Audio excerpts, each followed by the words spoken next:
কেউ অপমান করলে আপনাকেও অপমান করতে হবে। তাহলে আপনার সঙ্গে তার কি পার্থক্য রইল বলুন তো? একই, দুজনেই এক। মোটেও নয়।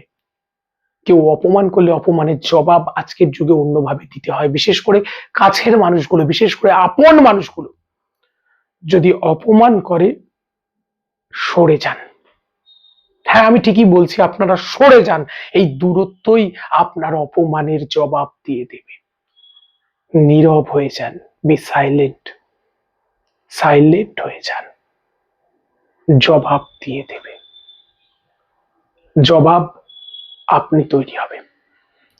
আর যে একদিন বুঝবে, মনে রাখবেন, আমাকে যারা ভুল বোঝে আমি ভাবি, যারা শত্রুতা করে ভাবি, যারা অপমান করে ভাবি, মনে রাখবেন সময় একদিন কথা বলে।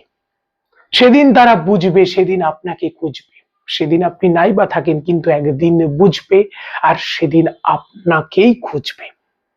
অপমানের জবাব হোক এইভাবে। সব সময় ইটের বদলে পাটকেল নয়, কখনো কখনো ছোট ছোট ঢিলও মারতে হয়। নিজেকে তৈরি করুন, সাবধানে থাকুন।